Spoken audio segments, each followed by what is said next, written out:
We have a professor from Mali, and he is joining us here in the United States, and he's going to give us an insight on what's happening in Mali. Mali has been all over the headlines. We know that a coup d'etat happened 2 weeks ago, actually, and the military there is still in control, and there's so much happening. We know that the Tuareg rebels have now declared an independent state called Azawad. So just to give us some clarity on what is happening, we have Professor Keita. If you'd like to say hello to our audience. Hello, audience of SaharaTV. Thank you for welcoming me. Thank you for coming. Is so appropriately named because that's the area that we're talking about. Exactly right. Yes, so can you give us some background with the Tuaregs? This is an ethnic group, but a lot of people don't really know the background. So can you just enlighten our audience, who are the Tuareg people and why do they want their own independent state? Yes, the Tuareg people, I would say, are scattered around the Sahara Desert between several countries, going from Morocco, Mauritania, Algeria, Libya, Niger, and Mali. Mm-hmm. So they are nomadic people who've been, just changing, moving around in the Sahara Desert with some of their cattle. Mm-hmm. And their lifestyle has been seriously affected by the droughts that West Africa knew in the 70s, in 70s and 80s, that really wiped out their lifestyle. So, which really forced many of them to move southward, in the case of Mali, to as far as Bamako and further south, and some to go to Libya to try to find greener pastures. And just like other sub-Saharan Africans who migrated, so I think they also felt that they had to go seek a better fortune somewhere else. And for some of those greener pastures, we're talking about fighting for the former, head of state of Libya, Gaddafi, correct? That's right, exactly, yes. And some find employment in the Libyan army. And in fact, what I would say is that Libya, for a long time, was a refuge for them. And Gaddafi would offer protection to the rebels in Mali. Well, Gaddafi had a very romantic image of the Tuaregs as being a very noble set of fighters. Where did that come from? Is that a historical idea? Gaddafi was the one who had that romantic idea. It's the Europeans who have that romantic idea. Okay. Because, the whole Sahara has always been romanticized. It's always been part of the fantasy of the French, of the European, to conquer the Sahara. Yeah. And, they couldn't do it during the colonial days, and then they would start things like the Paris-Dakar. Okay. Which always, that was all part of the mystique of the Sahara. I see. And the blue men of the desert were part of that. Right. And you said that this is a European ideal. So I know you're not calling the late Gaddafi European because he would turn in his grave if he were to hear you say that. Not at all. Okay. In fact, what Gaddafi did, for a long time, as I said, he would give refuge to these rebels. Okay? And then when he decided that it was time for him to try to win some votes in Black Africa, then he would invest part of his money, certainly in business ventures in places like Mali. Gaddafi had bought so much in Mali. But at the same time, he would also act as the power broker between the governments, central government and the rebels. So in fact, he was financing both of them, both sides, really. So when he wanted peace, he would finance peace. When he wanted war, he would finance war. You see what I mean? So now that Gaddafi fell, it seems that as the godfather of both of these parties, now the Malian government and the rebels are face to face. But unfortunately, Mali did not have a government, a representative government anymore. To tell the truth, ATT had really turned Mali's democracy into an empty shell. This came as a surprise to many people outside. But I was in Mali, I just left Mali 4 days before the coup, and I have stayed there for 3 months with my students.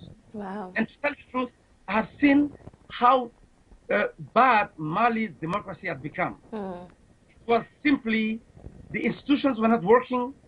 The president was making all the decisions alone. He was really isolated in a sense. Right. And the politicians, the political class. So there seems to be a disconnect because Mali is considered by many scholars as a very democratic nation. So you're saying it's not like that at all. People usually say Mali and Senegal are very democratic. No, Senegal is democratic. No, they were able to prove it. Right. By really holding this exemplary election, whereby they were able to put one side without any bloodshed, without any, excessive Well, with a violence. little bit of bloodshed, about 6 people died during Senegal's process. And I pray for the rest of their soul. That's true. But in the case of Mali, everybody's surprised that, first of all, there was a coup by these younger military officers. And it came as a surprise to many people. But I suspected that something was going to happen. And frankly, my secret wish was for something to happen. Okay. Because this government of ATT was sitting there, and people were wondering really if they were taking this northern problem seriously.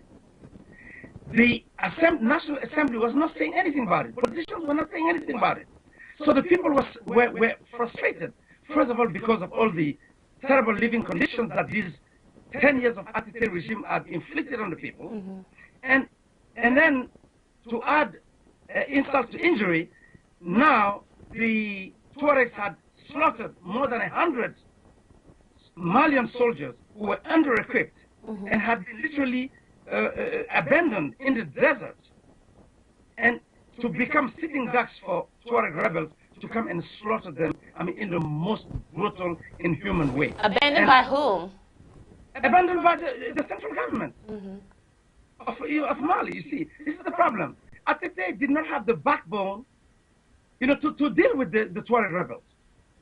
They were just doing what they wanted. So after inflicting such an humiliation to the people of Mali, who were suddenly wondering, what is this man doing? Is anybody up there? The light is on in the presidential palace, but is there anybody there? Yeah. I want to go back to get a better sense of the ethnic people called the Tuaregs. They have several nicknames. I know that they call themselves the people of the Veil, also the Blue Men. So where does that come from? Well, because you see, they wear those indigo-dyed clothes that in the long run kind of, dye their own skin kind of blue, so it gives it a bluish tint. Right. That's why they call them. But their name, another name is Amazigh or Tamashek. And these are names you find in various forms in southern Algeria, in Libya, in Niger, and so forth. Okay? So yes, they are not the only people living in that part of the northern part of Mali. They are, in fact, a minority among the people who live in the north. You have the Songhai people, in fact, who own most of the land in that area. You've heard of the Songhai Empire. Right, the Songhai Empire in Timbuktu. Nobody heard of Azawad before, you see, because it did not have any state, any real existence as such. Yeah. Okay, but we heard of the Songhai Empire, and these were the people who own the land. And with them, you have the Fulani people, you have the Bambara people, you have the Bela people who used to be enslaved, in fact, by the Tuareg. You see, the romantic idea of the Tuareg should be blown away by that, because these are people who still believe in slavery. Slavery. Oh, yes, that's right. Ask the Bela people don't talk about them, but, these are the darker-skinned people who've been enslaved by the Tuareg for a long time, and in fact now trying to free themselves from them. So when people romanticize, this small minority, which is a peaceful minority, I'm not saying so that the Tuareg, victims also have victims. I'm not saying that Tuaregs are all, bad people or enemies of the state of Mali. I'm not saying that, because this is a small group of them who come with a lot of firepower from Libya, and suddenly want people to hear their voices. Right. They are the ones that have thrown us into chaos. But I understand that even the Tuareg rebels, there's some division amongst themselves. There's the MNLA, then there's also the Islamic extremists as well. So can you talk about this new proposal to impose Sharia law in Timbuktu? What will that do in Timbuktu? What are the ramifications of that? It is crazy. Timbuktu has always been a center of Islam, of peaceful Islam. In fact, Timbuktu, the nickname of it is the city of 333 saints, saints of Islam. Yeah. So these fools cannot come today and say we are imposing, through Islam to the people of Timbuktu. Right. It's foolishness. It's because simply they are mercenaries who are heavily armed, who just come today and say that they want to teach us what Islam is. Well, Professor, the Islamic rebels, they're being touted in American media as the bad guys, and the MNLA are being seen as the good guys. Is that a clear picture? Is that a good story? No, it's not. They are both bad guys. Okay. Because the MNLA had no reason to take up arms in such a peaceful country as Mali to try to demand anything, to kill other Malians like that. They didn't have the right to do that. They only did it because, you see, they were allied with drug traffickers. They want to keep the Sahara as a kind of no man's land that they could control and allow drug traffickers to come and supply and, transit with their drugs through the Sahara as a transit point to Europe. So they would cash in on that and continue to do the evil deeds. Basically, that's what it is. So what do you think about the claim that the Tuaregs are saying that Bamako in Timbuktu, that is their ancestral homeland? Because you're saying that's actually the Songhai Empire. It's a Songhai Empire, which used to, in fact, be at some point part of the Mali Empire. So are you saying that it's not the ancestral homeland of the Tuareg people? No, it's the ancestral homeland, but they were only nomads, you see. These people were clans. They had no state formation in as such, you know what I mean? You see, there were tribes that were simply, roaming around, and to tell the truth, a lot of their activities was plundering and attacking each other and taking, this is how they lived. And also in the distant past, they were intermediaries in the slave trade, towards North Africa. Right. They dealt in all these activities. You see what I mean? So do you have any good things to say about the Tuaregs? No, not all of the Tuaregs. Okay. You see, these people, most of the Tuareg want to be part of Mali. See what? That's what I'm saying. And they've lived peacefully with everybody in that space. They share it with others. Right. But now, for the Tuareg to say that most of northern Mali belongs to them, that's a farce, really. People who have no state cannot claim suddenly that they own all that land. You see, this is the thing. Excluding other peaceful neighbors who had hosted them, who had been their neighbors all this time. Right. And for people to romanticize them is really the disconnect. That's what I cannot understand. Well, let's talk about Timbuktu. I heard so much about Timbuktu as an anthropology student, just about the warriors and the kings and the scholars and that type of thing. So what's going to happen today, and how do the residents of Timbuktu feel about this whole political upheaval? Do they want the Tuaregs? What do they want actually in Timbuktu? Look, Timbuktu also have Tuareg residents. Timbuktu is probably one of the most multi-ethnic towns in northern Mali. I'm sorry, it's the most what? Multi-ethnic. Okay. Multi-ethnic town. So Tuaregs are part of Timbuktu. Arabs are part of Timbuktu. Fulanis are part of Timbuktu. Bambara people are part of Timbuktu. Bozo people are part of Timbuktu. You see, Timbuktu is very multi-ethnic. Right. You see what I mean? And it's a city that was open going way back, 14th, 15th century, because it was a seat of learning in that part of Africa, and it used to be part of the Mali Empire, which preceded the Songhai Empire. In fact, the Djingarebe Mosque, which is one of the oldest mosques in Timbuktu, was built by the Emperor of Mali, who was a black emperor in a southern emperor. You see what I mean? Right. So, he did that in the 13th century. You see what I mean? So Timbuktu, people are very peaceful there. Yeah. Because they know that, Timbuktu is built around this old tradition of scholarship, of trade, of wisdom. Well, you know, Professor, whenever we talk about Timbuktu, we talk about the glory days. What happened? Because now there's less than 50,000 people living in Timbuktu. The former president of South Africa, Thabo Mbeki, had to give money for them to rebuild the libraries. What happened to Timbuktu? What happened to Timbuktu is that, I mean, what happened to the whole region? I mean, the empires that used to be there in the past broke apart. So by the 18th century, we had in that whole area of West Africa a state of anarchy. So that's where small kingdoms started warring with each other. And thanks to that situation, the French colonial domination came upon us. Okay? So Timbuktu and all this region was victimized by that, in a sense. Right. You see, so the Timbuktu we're talking about today is not the Timbuktu of the past. Right. I mean, we cannot be dreamers, you see. Right. But what we have, that there is still a proof of the past in all the documents that were found, that are being found every day, that prove that there was scholarship in that part of Africa. And that's why Thabo Mbeki, thanks to him, is a commitment to African Renaissance, who says Africa has to save this for Africa. Right, and right. You can fault Thabo Mbeki on many areas, but you cannot doubt his commitment to the African pride. And that's why he gave money to rebuild these libraries, to preserve and digitize all those manuscripts that are being found every day, which today are in danger because, you see, with those attackers, with those invaders of all sorts, we don't know exactly what is going to happen to all those treasures, which had been, in fact, a major attraction for Mali. Well, talking about the manuscripts, the Tuaregs, they claim to have called for a ceasefire.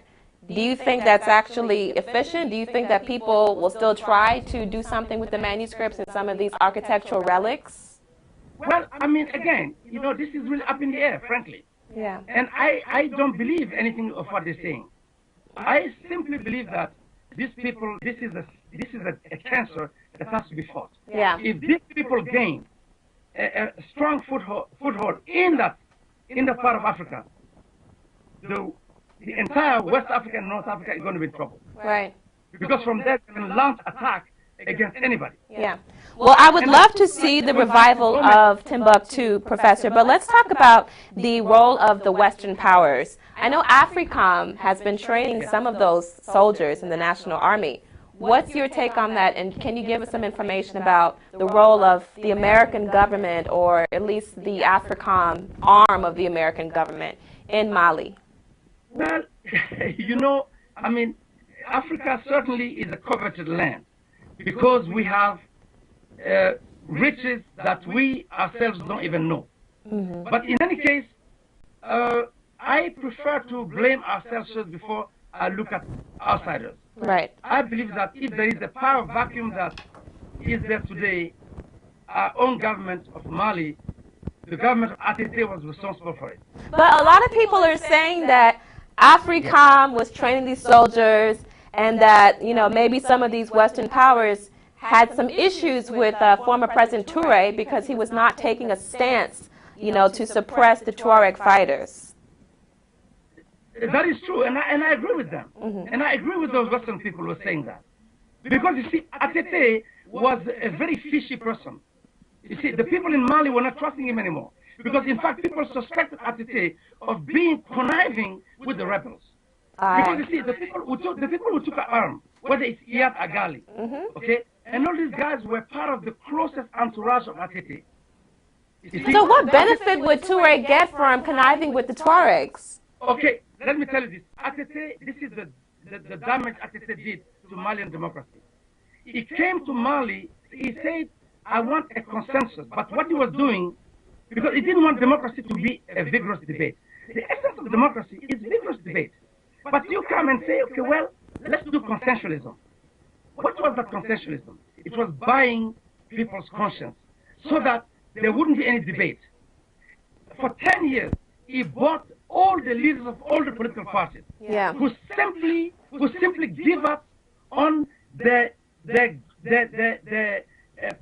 given mandate by the people to defend their interest. So they would acquiesce to anything Atete would say. You would think that, I mean, if you look at Mali, you would say, I mean, is there still a parliament in this country?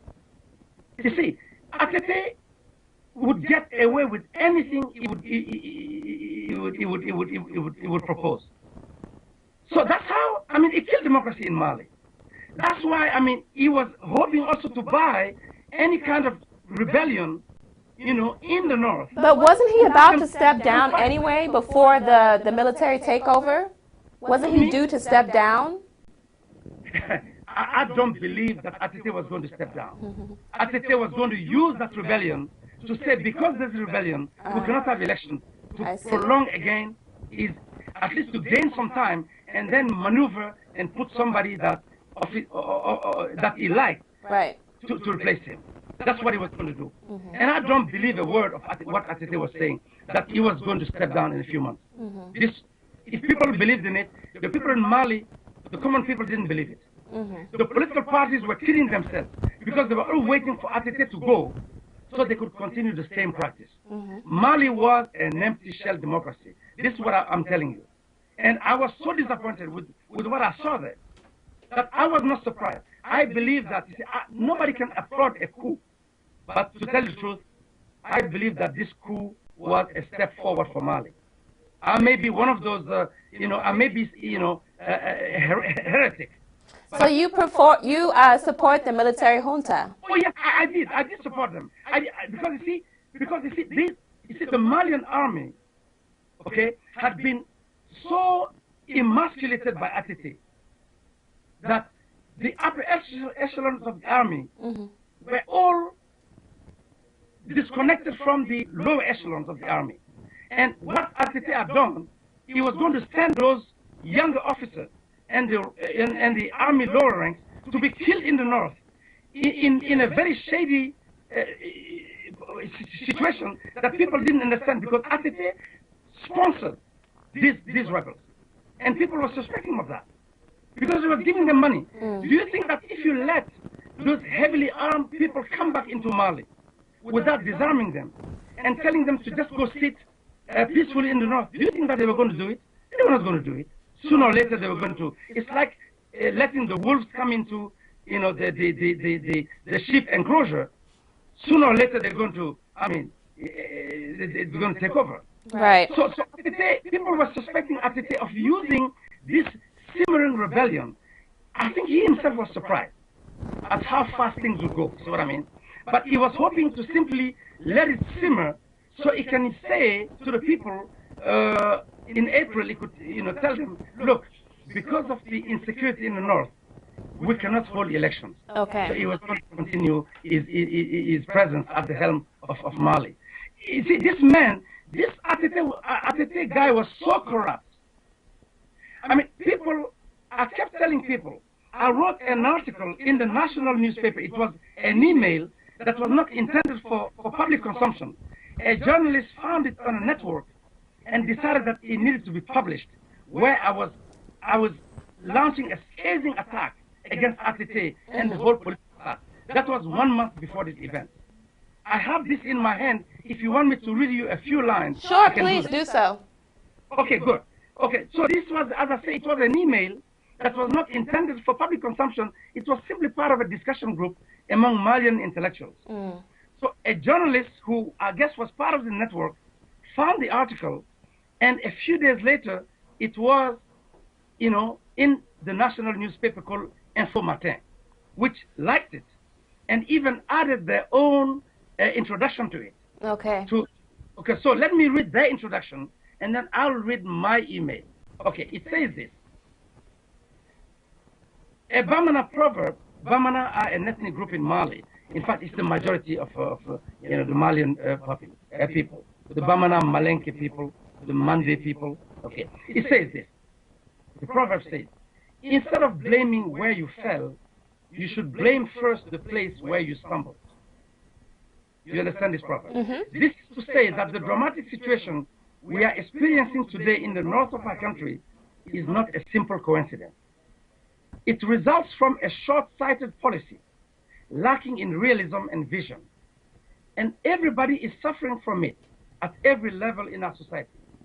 This is at least the cold diagnosis made by Cherif Keita below. And they give then my email with a title, ATT, one term too many.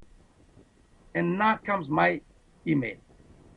A Malian proverb says that if you cannot discern your friend from your enemy, you are bound to become the laughing stock of the world. I repeat this. If you cannot discern your friend from your enemy, you are bound to become the laughing stock of the world. Nowadays, it seems to me, but I may be wrong, that one cannot know anymore who is who under ATT, Amadi Toumani Touré. His policy of consensus, I put this within quotes, if indeed this is what we are seeing, has resulted in a practice of buying people's conscience and muzzling and stifling debate for fear that it could become too intellectual for him. ATT wants everyone to become his friend, and for that he is willing to be, within quotes, colorless, odorless, and tasteless, so as to please everyone. Many people have the feeling that he is coveting the Nobel Peace Prize or something of that order. I believe that this attitude, which lacks realism and is indeed naive, both in the realm of daily affairs and in the management of the affairs of the res publica, the republic, is in my eyes the source of the multifaceted problems of Mali today. And I name and I list those problems. One, a corruption that is rampant because the president himself said publicly that he would not humiliate a head of a family even if he's caught stealing. A reprehensible laxism, that's the second one. A reprehensible laxism with the principles that underlie the republic and the management of his army. Okay, I have to stop you there, but you were saying that you are in support of the military junta, and many Westerners are asking why would Malawians want to support a military takeover? It seems like a step backwards for democracy. See, when I say I'm in support, you see, I'm saying that it was better than what was happening. You see what I mean? Okay. You see, that's what I'm saying. The common people, if you go on the streets, the common people wanted, they felt that somebody had to do something. Is what I mean. Yeah. That's so interesting because I was actually talking to a Malian colleague of mine who was a journalist, and he said that no real person from Mali would actually support these people. There seems to be something strange because on Al Jazeera on TV, I'm seeing people supporting and they're out in the street saying, you know, thank goodness Touré is gone. But again, this colleague, a very well-educated scholar, said that no real Malian would do this. Yeah, that's the disconnect. Let me say, but at the same time, you see, the international community had to do what it had to do to condemn it. Because, see, you cannot condone a coup in a democracy. Yeah. You see? But there was no democracy in Mali. This is the problem that people don't see, frankly. There was no democracy. Mali was the poster boy for democracy in West Africa. But believe me, there was no democracy. It was empty shell. In 10 years, ATT had made Malian democracy regress to, it was a shame. I was ashamed of what Mali had become under ATT. You see? So that's why I was not surprised that those young officers who were left to their own devices, because the upper echelons of the army, ATT had corrupted all of them so much that they were sitting in offices. Can you imagine that ATT, he had promoted a lot of people, colonels, generals, but you know where he would put them? He would put them in offices, in different ministries to become military attaché.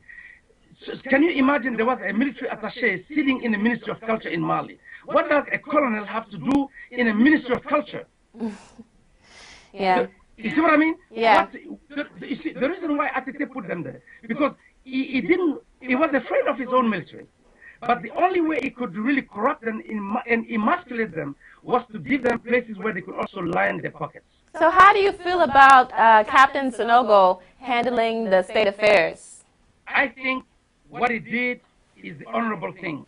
He handed power to civilians. I applaud that. Okay. But I think this man, he did the right thing to kick this abscess this this this this access that Mali had become, and that Atete was like a dead fly sitting on it. He had sucked the country dry, and that's why they kicked him away. They didn't even run after him. They just pushed him aside. I mean, he was an empty shell man, frankly. And all this should have told people that, there was something wrong with Mali. Something terribly wrong with Mali. Yeah, I have just one last question for you. When you look at the cultural icons of Mali, like for me, I think of Miriam and Amadou. Amadou and Mariam. Right. So I haven't heard from them in terms of what they have to say. But the Tinarian group, which is a Tuareg music group, they're obviously posing a different picture. So what do you think has to happen for the world to actually listen to the musical icons? Because they're speaking in two different languages. They're saying two different things. Well, you see, I think, there'll be always two sides, several sides to any issue. Yeah. But what I'm saying is that, the Tuareg, did not have to take up arms to kill other Malians when, in fact, they could have, just started the debate. Let's look at our situation today. How can we create a new context in which we can develop ourselves with our cultural specificities, just like other regions in Mali, so that we can stay one country? See, that's what I'm saying. They did not have to take up arms and kill other innocent Malians.